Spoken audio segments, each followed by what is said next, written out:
by M.R. James. By what means the papers of which I have made a connected story came into my hands is the last point which the reader will learn from these pages.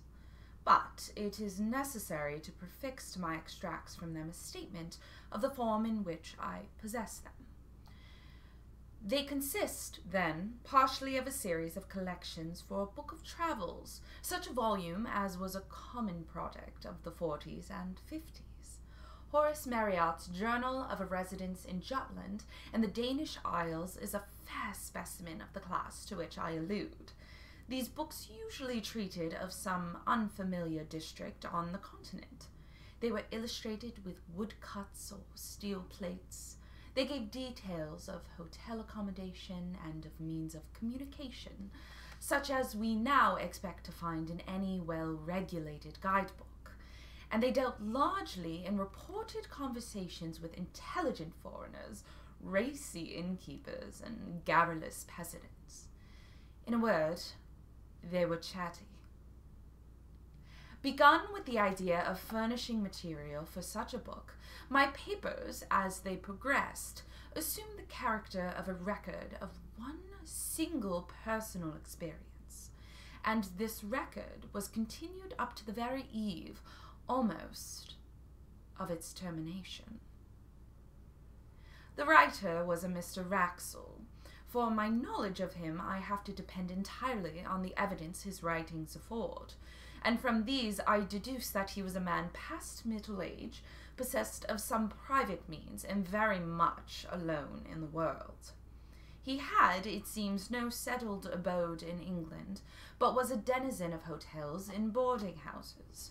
It is probable that he entertained the idea of settling down at some future time, which never came, and I think it also likely that the Pentaecnian fire in the early 17s must have destroyed a great deal that would have thrown light on his anecdotes, for he refers once or twice to property of his that was warehoused at this establishment. It is further apparent that Mr. Wraxall has published a book, and that it treated of a holiday he had once taken in Brittany. More than this I cannot say about his work, because a diligent search in bibliographical works has convinced me that it must have appeared either anonymously or under a pseudonym. As to his character, it is not difficult to form some superficial opinion. He must have been an intelligent and cultivated man. It seems that he was near being a fellow of his college at Oxford, Brasenose, as I judge from the calendar. His besetting fault was pretty clearly that of over-inquisitiveness. Possibly a good fault in a traveller, certainly a fault for which this traveller paid dearly enough in the end. On what proved to be his last expedition, he was plotting another book. Scandinavia, a region not widely known to Englishmen 40 years ago, had struck him as an interesting field. He must have lighted on some old books of Swedish history or memoirs, and the idea had struck him that there was room for a book descriptive of travel in Sweden, interspersed with episodes from the history of some of the great Swedish families. He procured letters of introduction, therefore, to some persons of quality in Sweden, and set out thither in the early summer of 1863. Of his travels in the north there is no need to speak, nor of his residence of some weeks in Stockholm. I need only mention that some savant resident there put him on the track of an important collection of family papers belonging to the proprietors of an ancient manor house in Västergötland, and obtained for him permission to examine them. The manor house, or Ärgard, in question is to be called Rauback, though it is not its name. It is one of the best buildings of its kind in all the country, and the picture of it in Dallenberg's Susui Antica et Moderna, engraved in 1694, shows it very much as the tourist may see it today. It was built soon after 1600, and is, roughly speaking, very much like an English house of that period in respect of material. red brick and stone facings, and style. The man who built it was a scion of the great house of De la Gardie, and his descendants possess it still. De la Gardie is the name by which I will designate them when mention of them becomes necessary. They received Mr. Wraxall with great kindness and courtesy, and pressed him to stay in the house as long as his researches lasted, but, preferring to be independent, and mistrusting his powers of conversing in Swedish, he settled himself at the village inn, which turned out quite sufficiently comfortable at any rate during the summer months. This arrangement would entail a short walk daily to and from the manor house of something under a mile. The house itself stood in a park and was protected, we shall say grown up, with the large old timber. Near it you found the walled garden, and then entered a closed wood fringing one of the small lakes, with which the whole country is pitted. Then came the wall of the demesne, and you climbed a steep knoll, a knob of rock lightly covered with soil, and on the top of this stood the church, fenced in with tall, dark trees. It was a curious building to English eyes. The nave and aisles were low and filled with pews and galleries. In the western gallery stood the handsome old organ, gaily painted with silver pipes. The ceiling was flat and had been adorned by a 7th century artist with a strange and hideous Last Judgment, full of lurid flames, falling cities, burning ships, crying souls, and brown and smiling demons. Handsome brass cornet hung from the roof. The pulpit was like a doll's house, covered with little painted wood cherubs and saints. A stand with 3 hourglasses was hinged to the preacher's desk. Such sights as these may be seen in many a church in Sweden now, but what distinguished this one was an addition to the original building. At the eastern end of the north aisle, the builder of the manor house had erected a mausoleum for himself and his family. It was a largest 8-sided building, lighted by a series of oval windows, and it had a domed roof topped by a kind of pumpkin-shaped object rising into a spire, a form in which Swedish architects greatly delighted. The roof was of copper externally and was painted black, while the walls, in common with those of the church, were staringly white. To this mausoleum there was no access from the church. It had a portal and steps of its own on the northern side. Past the churchyard, the path to the village goes, and not more than 3 or 4 minutes brings you to the inn door. On the first day of his stay at Robach, Mr. Wraxall found the church door open, and made those notes of the interior which I have epitomized. Into the mausoleum, however, he could not make his way. He could, by looking through the keyhole, just descry that there were fine marble effigies and sarcophagi of copper, and a wealth of armorial ornament, which made him very anxious to spend some time in investigation. The papers he had come to examine at the manor house proved to be of just the kind he wanted for his book. There were family correspondence, journals, and account books of the earliest owners of the estate, very carefully kept and clearly written, full of amusing and picturesque detail. The first De la Gardie appeared in them as a strong and capable man. Shortly after the building of the mansion, there had been a period of distress in the district. The peasants had risen and attacked several chateaux and done some damage. The owner of Robach took a leading part in suppressing the trouble, and there was reference to executions of ringleaders and severe punishments inflicted with no sparing hand. The portrait of Magnus de la Gardie was one of the best in the house, and Mr. Wraxall studied it with no little interest after his day's work. He gives no detailed description of it, but I gather that the face impressed him rather by its power than by the beauty or goodness. In fact, he writes that Count Magnus was an almost phenomenally ugly man. On this day, Mr. Wraxall took his supper with the family, and walked back in the late but still bright evening. I must remember, he writes, to ask the sexton if he can let me into the mausoleum at the church. He evidently has access to it himself, for I saw him tonight standing on the steps, and, as I thought, locking or unlocking the door. I find that early on the following day Mr. Wraxall had some conversation with his landlord. His setting it down at such length as he does surprised me at first, but I soon realized that the papers I was reading were, at least in their beginning, the materials for the book he was meditating, and that it was to have been one of those quasi-journalistic productions which admit of the introduction of an admixture of conversational matter. His object, he says, was to find out whether any traditions of Count Magnus de la Gardie lingered on in the scenes of that gentleman's activity, and whether the popular estimate of him were favourable or not. He found that the Count was decidedly not a favourite.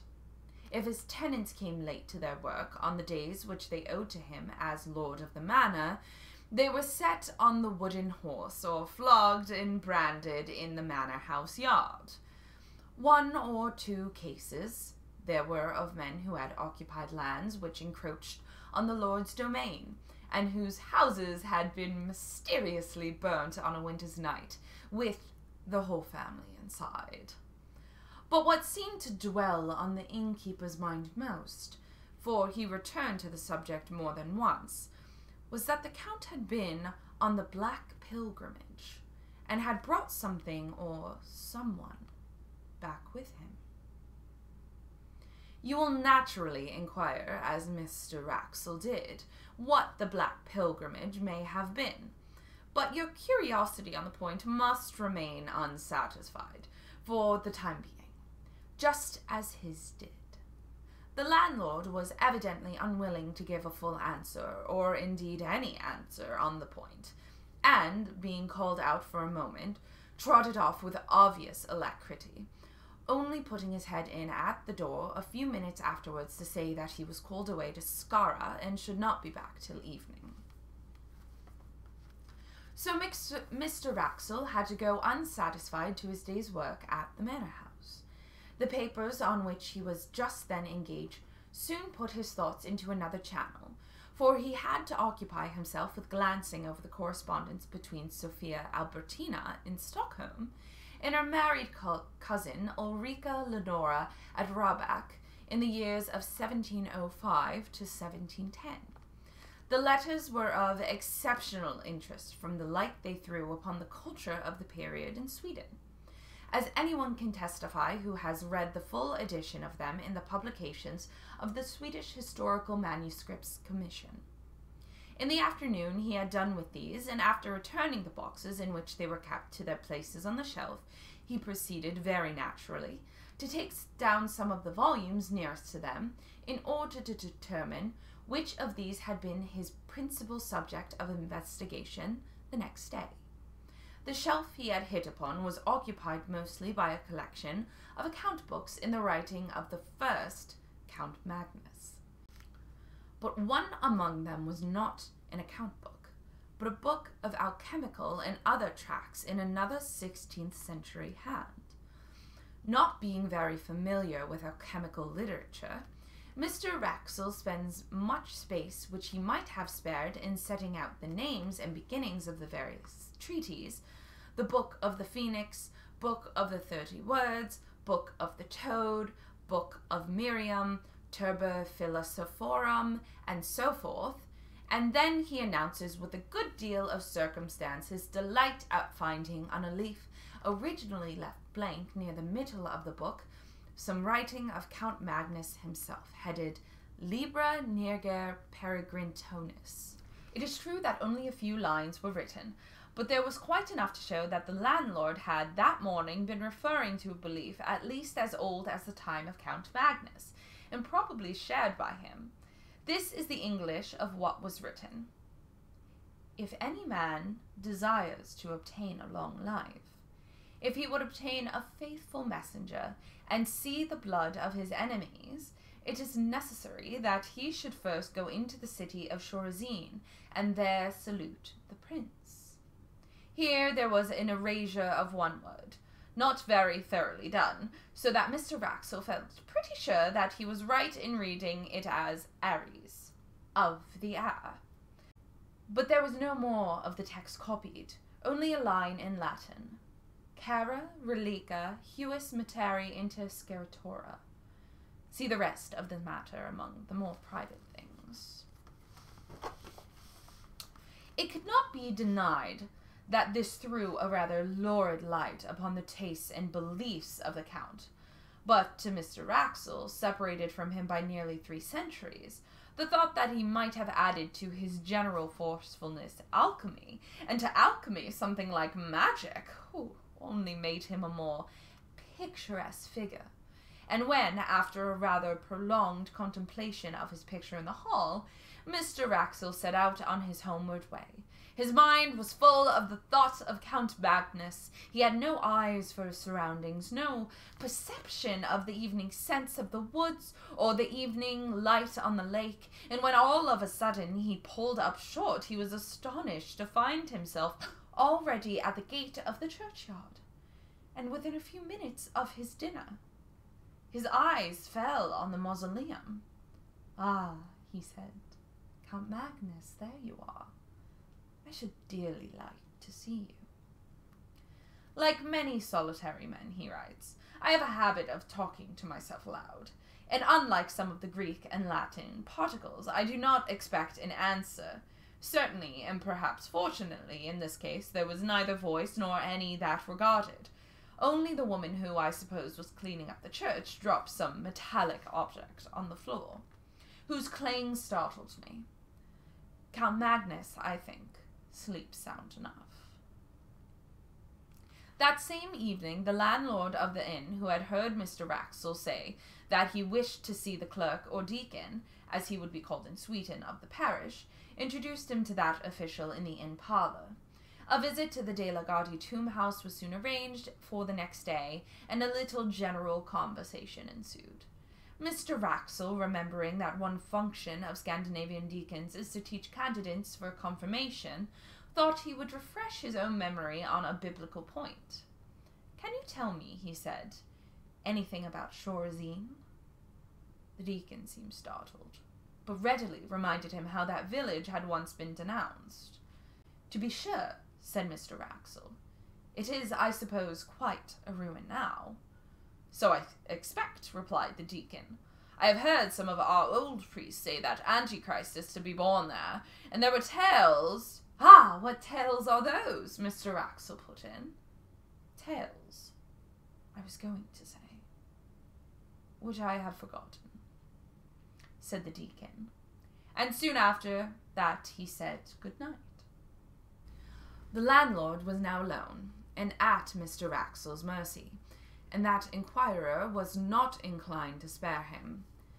"Herr Niesen," he said, "I have found out something about the Black Pilgrimage. You may as well tell me what you know. What did the Count bring back with him?"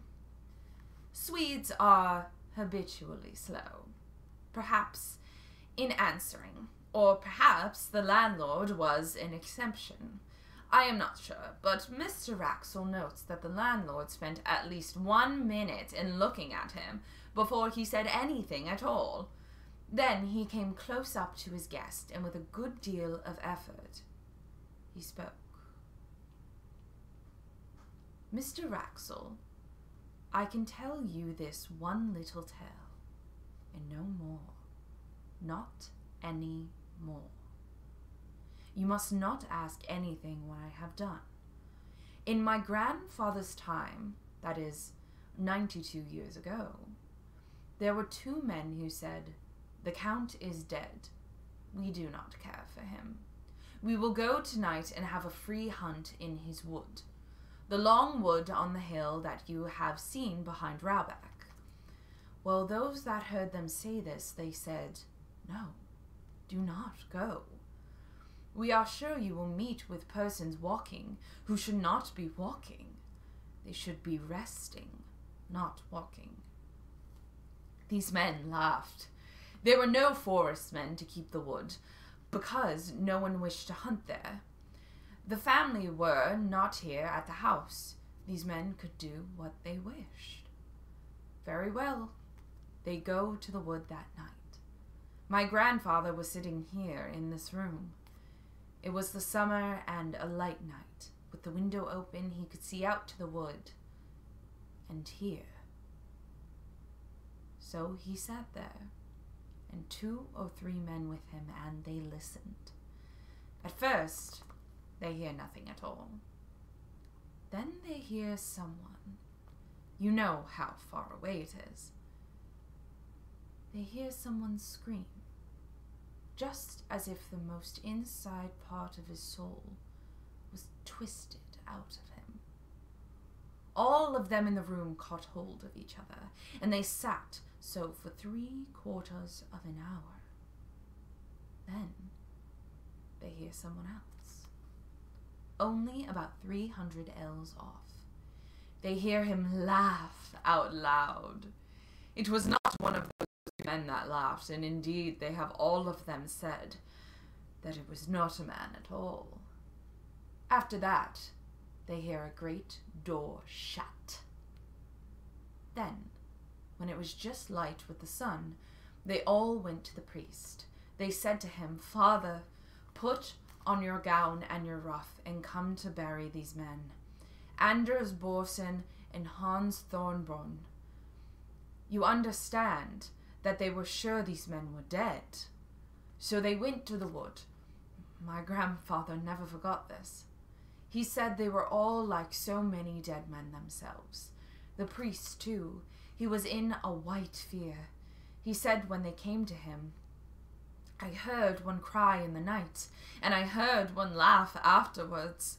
If I can forget that, I shall not be able to sleep again." So they went to the wood, and they found these men on the edge of the wood. Hans Thornborg was standing with his back against a tree, and all the time he was pushing with his hands, pushing something away from him which was not there. So he was not dead. And they led him away and took him to the house of Nygorping, and he died before the winter. But he went on pushing with his hands. Also, Anders Borsen was there, but he was dead.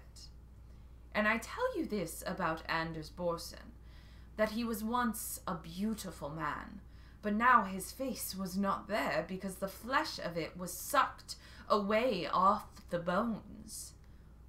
You understand that? My grandfather did not forget that. And they laid him on the bier which they brought, and they put a cloth over his head, and the priest walked before, and they began to sing the psalm for the dead as well as they could. So as they were singing the end of the first verse, one fell down, who was carrying the head of the bier, and the others looked back, and they saw that the cloth had fallen off, and the eyes of Anders Borsen were looking up, because there was nothing to close over them, and this they could not bear. Therefore the priest laid the cloth upon him, and set for a spade, and they buried him in that place. The next day, Mr. Wraxall records that the deacon called for him soon after his breakfast, and took him to the church and mausoleum. He noticed that the key of the latter was hung on a nail just by the pulpit, and it occurred to him that, as the church door seemed to be left unlocked as a rule, it would not be difficult for him to pay a second and more private visit to the monuments, if there proved to be more of interest among them than could be digested at first. The building, when he entered it, he found not unimposing. The monuments, mostly large erections of the 17th and 18th centuries, were dignified if luxuriant, and the epitaphs and heraldry were copious. The central space of the domed room was occupied by 3 copper sarcophagi, covered with finely engraved ornament. 2 of them had, as is commonly the case in Denmark and Sweden, a large metal crucifix on the lid. The third, that of Count Magnus, as it appeared, had, instead of that, a full-length effigy engraved upon it, and round the edge were several bands of similar ornament representing various scenes. One was a battle with a cannon belching out smoke, and walled towns and troops of pikemen. Another showed an execution. In a third, among trees, was a man running at full speed, while flying hair and outstretched hands. After him followed a strange form. It would be hard to say whether the artist had intended it for a man, and was able to give the requisite similitude, or whether it was intentionally made as monstrous as it looked. In view of the skill with which the rest of the drawing was done, Mr. Wraxall felt inclined to adopt the latter idea. The figure was unduly short, and was for the most part muffled in a hooded garment which swept the ground. The only part of the form which projected from the shelter was not shaped like any hand or arm. Mr. Wraxall compares it to the tentacle of a devilfish, and continues, "On seeing this, I said to myself, this, then, which is evidently an allegorical representation of some kind, a fiend pursuing a hunted soul, may be the origin of the story of Count Magnus and his mysterious companion. Let us see how the huntsman is pictured. Doubtless it will be a demon blowing his horn." But, as it turned out, there was no such sensational figure, only the semblance of a cloaked man on a hillock, who stood leaning on a stick and watching the hunt with an interest which the engraver had tried to express in his attitude. Mr. Wraxall noted the finely worked and massive steel padlocks, 3 in number, which secured the sarcophagus. One of them, he saw, was detached and lay on the pavement, and then, unwilling to delay the deacon longer or to waste his own working time, he made his way onward to the manor house.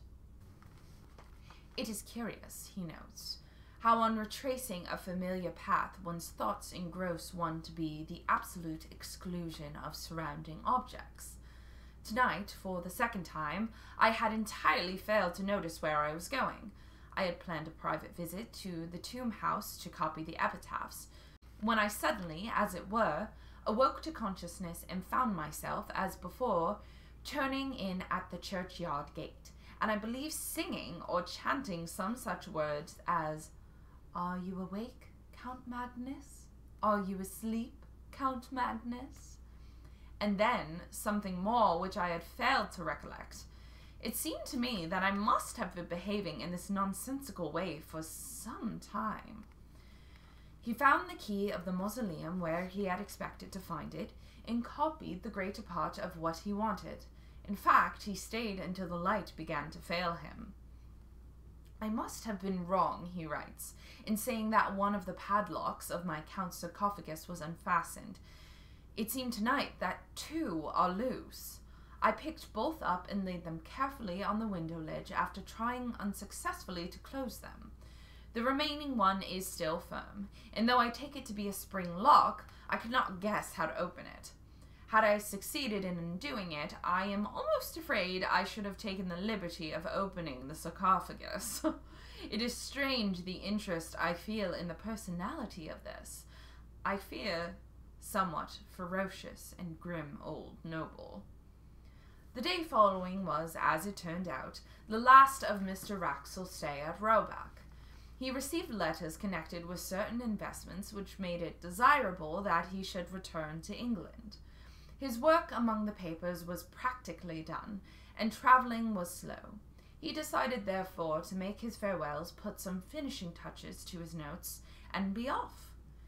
These finishing touches and farewells, as it turned out, took more time than he had expected. The hospitable family insisted on his staying to dine with them. They dined at 3, and it was verging on 6:30 before he was outside the iron gates of Roebuck. He dwelt on every step of his walk by the lake, determined to saturate himself, now that he trod it for the last time, in the sentiment of the place and hour. And when he reached the summit of the churchyard knoll, he lingered for many minutes, gazing at the limitless prospect of woods near and distant, all dark beneath a sky of liquid green. When at last he turned to go, the thought struck him that surely he must bid farewell to Count Magnus, as well as the rest of the De la Gardies. The churchyard was but 20 yards away, and he knew where the key of the mausoleum hung. It was not long before he was standing over the great copper coffin, and as usual talking to himself aloud. "You may have been a bit of a rascal in your time, Magnus," he was saying, But for all that, I should like to see you, or rather, just that instant, he says. I felt a blow on my foot. Hastily enough, I drew it back, and something fell on the pavement with a clash. It was the third and the last of the 3 padlocks which had fastened the sarcophagus. I stooped to pick it up, and heaven is my witness that I am writing only the bare truth. Before I had raised myself, there was a sound of metal hinges creaking, and I distinctly saw the lid shifting upwards. I was outside that dreadful building in less time than I can write, almost as quickly as I could have said the words, and what frightens me yet more, I could not turn the key in the lock, and I sit here in my room noting these facts. I ask myself, it was not 20 minutes ago, whether the noise of creaking metal continued, and I cannot tell whether it did or not. I only know that there was something more than I have written that alarmed me, but whether it was sound or sight, I am not able to remember. What is this that I have done? Poor Mr. Wraxall. He set out on his journey to England on the next day, as he had planned, and he reached England in safety. And yet, as I gather from his changed hand in inconsequent jottings, a broken man. One of several small notebooks that have come to me with his papers gives not a key to, but a kind of inkling of his experience. Much of his journey was made by canal boat, and I find not less than 6 painful attempts to enumerate and describe his fellow passengers. The entry are of this kind. 24. Pastor of village in Scone, usual black coat and soft black hat. 25. Commercial traveller from Stockholm going to Tottenham, black coat, brown hat. 26. Man in long black cloak, broad-leafed hat, very old-fashioned. This entry is lined out and a note added, perhaps identical with number 13.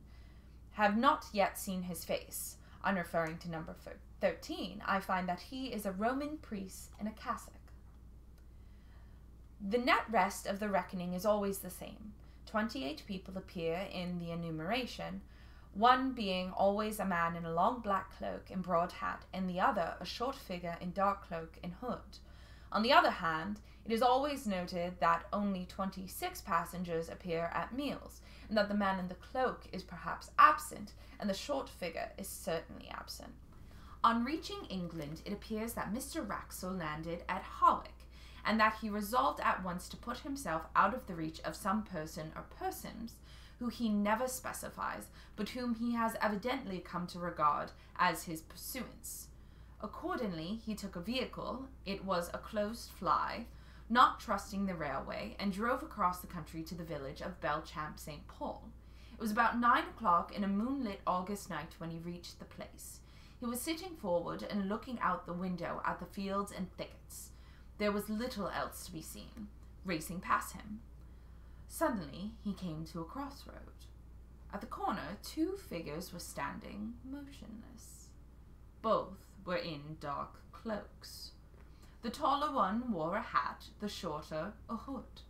He had no time to see their faces, nor did they make any motion that he could discern.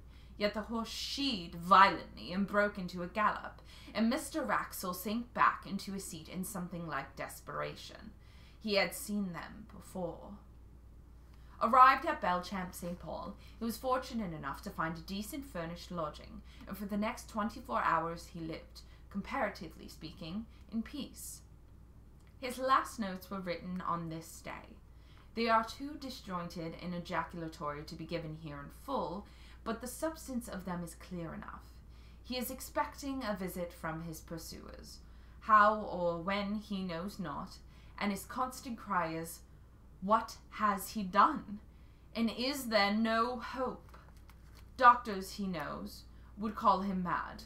Policemen would laugh at him. The parson is away. What can he do but lock his door and cry to God? People still remembered last year at Belchamp St. Paul how a strange gentleman came one evening in August years back, and how the next morning but one he was found dead. And there was an inquest, and the jury that viewed the body fainted.